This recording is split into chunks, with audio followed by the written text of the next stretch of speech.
Hello everyone, welcome back to the channel. आज है class number 8, lecture number 8। पिछले 7 lecture में हमने ऑपरेटिंग एक्टिविटी को कंप्लीट कर लिया है। कैश फ्लो स्टेटमेंट में एक सबसे मेजर पार्ट, सबसे इम्पोर्टेंट पार्ट और सबसे टफ पार्ट बोला जाता है ऑपरेटिंग एक्टिविटीज़, उसको हमने कंप्लीट कर लिया है सक्सेसफुली। अगर आपने वीडियो नहीं देखी तो पिछले 7 वीडियो हमारे प्ले लिस्ट में है और एड स्क्रीन पर भी आ रही होगी। ठीक है, आज से हम स्टार्ट करेंगे cash flow from investing activities. जैसे आपने ऑपरेटिंग एक्टिविटीज़ पढ़ी थी उससे बहुत ज़्यादा सिंपल इन्वेस्टिंग एक्टिविटीज़ है, बहुत ज़्यादा सिंपल है। स्टेटमेंट भी बहुत छोटा है, 1/3 का ही इन्वेस्टमेंट एक्टिविटीज़ का आपको दिख रहा होगा, ये 1/3 का ही है। ठीक है, ये इतने ही आइटम है इन्वेस्टिंग एक्टिविटीज़ में। मैं आपको डिटेल में बताऊँगा कि क्या होता है इन्वेस्टिंग एक्टिविटीज़। ठीक है, कौन कौन सी एक्टिविटीज़ के आइटम इसमें आते हैं और क्वेश्चन अपन कब से कंप्लीट करेंगे और कितने नंबर ऑफ क्वेश्चन हो सकते हैं। ठीक है, आज अपन इन्वेस्टमेंट जो cash flow from investing activities का स्टेटमेंट को डिस्कशन करेंगे, उसके साथ साथ इसके वर्किंग नोट्स जो बनाए जाते हैं इसके साथ साथ उसको डिस्कशन करेंगे। कल वाली क्लास से लेके आने वाली क्लासेस तक अपन इन्वेस्टिंग एक्टिविटीज़ करेंगे और फिर फाइनेंशियल एक्टिविटीज़ करेंगे। फिर इसके बाद तीनों एक्टिविटीज़ को मिला के जो बनता है कैश फ्लो स्टेटमेंट, वो कंप्लीट करने की पूरी कोशिश करेंगे। ठीक है, आज है क्लास नंबर 8। आज करेंगे अपन इन्वेस्टिंग एक्टिविटीज़ के बारे में सब कुछ। ठीक है, स्टेटमेंट बाद में देखेंगे, पहले मैं आपको कुछ बता रहा हूँ वो देख लीजिए। जो आपकी ऑपरेटिंग एक्टिविटीज़ थी, है ना, जो आपका जो आपकी ऑपरेटिंग एक्टिविटीज़ थी वो आपके प्रॉफिट एंड लॉस से रिलेटेड थी। ठीक है, आज जो अपन पढ़ रहे हैं वो इन्वेस्टिंग एक्टिविटीज़ पढ़ रहे हैं। ये संबंध रखता है इन्वेस्टमेंट से। ठीक है, इन्वेस्टमेंट आपने शेयर्स में कर रहा हो, डिवेंचर्स में कर रखा हो या आपने अपनी फिक्स एसेट्स में इन्वेस्टमेंट कर रखा हो, ये चीज़ें इसमें आ जाएगी। ठीक है, अब अगर आप इनको परचेज करते हो तो इससे आपका पैसा बिजनेस से बाहर चला जाएगा तो ये माइनस में आ जाएगी। ठीक है, ऐसे ही अगर आप इनको सेल करते हो, इन तीनों से किसी को या सभी को, तो ये इससे आपका पैसा बिजनेस के अंदर आ जाएगा तो ये प्लस में आ जाएगी। अब बात करते हैं और क्या चीज़ आती है। ठीक है, जैसे आपको पता है आप इन्वेस्टमेंट करते हो तो आपको क्या मिलता होगा। अगर आपने शेयर्स में इन्वेस्टमेंट किया तो आपको डिविडेंड मिलता होगा। अगर आपने डिबेंचर्स में इन्वेस्टमेंट किया या बॉन्ड्स में इन्वेस्टमेंट किया तो आपको इंटरेस्ट मिलता होगा। ठीक है, ये दोनों अगर चीज़ मिलेगी तो आप इसको भी इन्वेस्टिंग एक्टिविटीज़ में ही इंक्लूड करोगे, क्योंकि इससे आपका इन्वेस्टमेंट बढ़ जाएगा। ठीक है, इसके साथ साथ आप गुडविल को भी कंसीडर करोगी। इसमें देखते हैं अब स्टेटमेंट और फिर इसके बाद अपन वर्किंग नोट्स के बारे में बात करेंगे। यहाँ तक आपको समझ में आए तो वीडियो को लाइक करना, कमेंट करना, जो भी आपको दिक्कत है। ठीक है, सॉल्यूशन देंगे आप अगली वीडियो में इसका। अब देखिए, इन्वेस्टिंग एक्टिविटीज़ का 7 लाइन का छोटा सा फॉर्मेट बता रखा है। सबसे पहले ऐड करने वाली चीज़ों को अब आप ध्यान दो।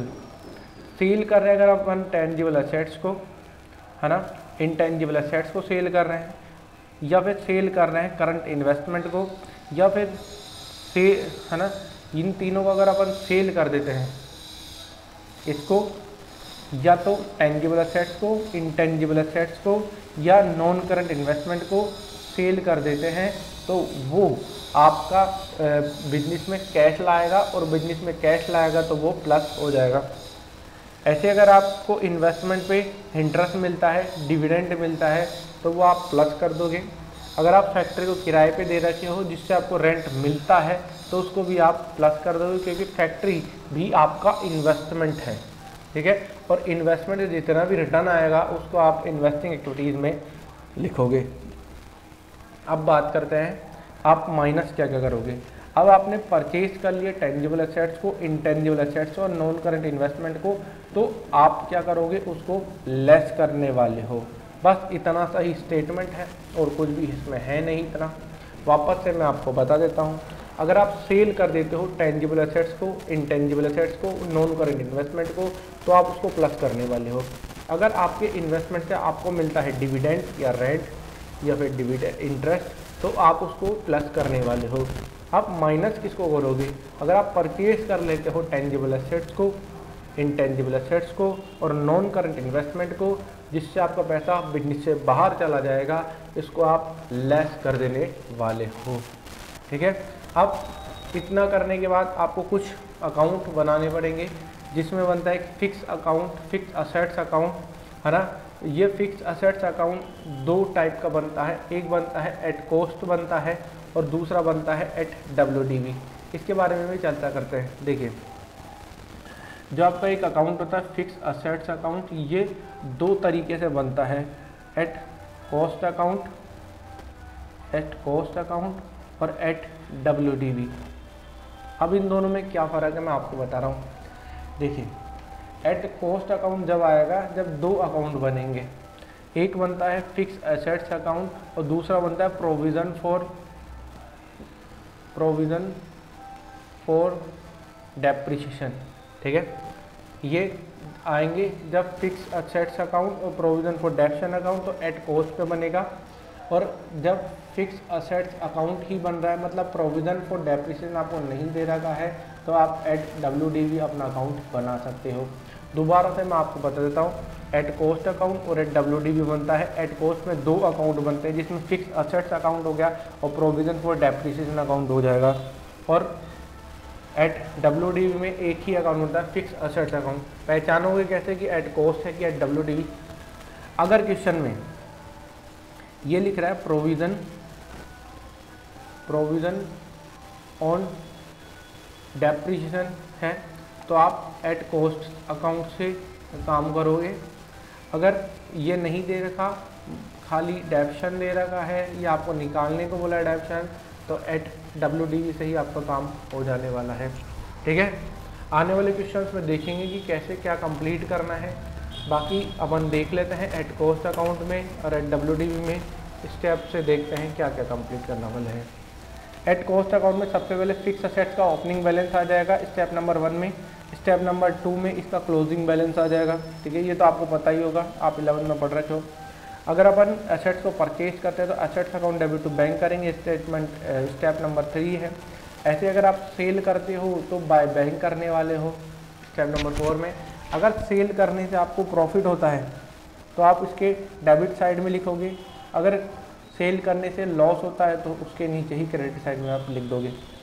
अब उसके बाद बता रखा है कि आप यहाँ पे क्या लिखोगे, प्रोविजन फॉर डेप्रिसिएशन। ये कैसे आया, मतलब मान लीजिए आपकी असेट्स 5 साल की है, तो जितने साल का डेप्रिसिएशन लगा उसका टोटल, है ना, यहाँ पे लिख रहा है टोटल प्रीवियस ईयर डेप्रिसिएशन, इसका टोटल आप यहाँ लिखोगे। ये इस साल का डेप्रिसिएशन नहीं है, देखो मैं आपको बता रहा हूँ, इस साल का डेप्रिसिएशन नहीं है। इस साल का कैसे निकलेगा, प्रोविजन फॉर डेप्रिसिएशन का आपको ओपनिंग बैलेंस दिया जाएगा, ये ओपनिंग बैलेंस है, ये है क्लोजिंग बैलेंस दिया जाएगा। वो आपने उठाया था ना provision for depreciation, total previous year का डेप्रिसिएशन, उसको आप डेबिट साइड में यहाँ पे लिख दोगे। लिखने के बाद जो अमाउंट बचेगा बैलेंसिंग फिगर में वो करंट ईयर का डेप्रिसिएशन माना जाएगा और उसको ही आप कंसिडर करोगे आगे की कैलकुलेशन के लिए। ऐसे ही अगर प्रोविजन फॉर डेप्रिसिएशन अकाउंट नहीं दे रखा है तो आप सिंपल क्वेश्चन कर दोगे, जैसे आप करते हो। आपको ओपनिंग बैलेंस लिखना है, आपको क्लोजिंग बैलेंस लिखना है। लिखने के बाद अगर आप परचेज करते हो तो टू बैंक, सेल करते हो तो बाय बैंक लिख दोगे। सेल करने से अगर आपको प्रॉफिट होता है तो प्रॉफिट एंड लॉस अकाउंट को डेबिट करोगे, नहीं तो प्रॉफिट एंड लॉस अकाउंट को आपको क्रेडिट करना पड़ेगा। ठीक है, अब बात करते हैं डेप्रिसिएशन की। अब इससे आपका करंट ईयर का डेप्रिसिएशन निकल जाएगा जो बैलेंसिंग फिगर बचने वाला है। बस इतना सा ही काम है और कुछ भी नहीं करना है। अभी आपको ये मुश्किल लग रहा होगा, लेकिन जैसे जैसे अपन आप क्वेश्चन करेंगे आगे वैसे बहुत ईजी लग जाएगा। अगर आपको यहाँ तक वीडियो पसंद आई तो वीडियो को लाइक करना। अच्छा, आपने अगर आपके 7 क्लासेस को नहीं देखा है, पिछली 7 क्लास को, तो एंड स्क्रीन पे आ जाएगी प्लेलिस्ट, उसको ज़रूर देखना, वीडियो बहुत अच्छी बनी है। आपसे हम मिलेंगे अगली वीडियो में। Bye bye.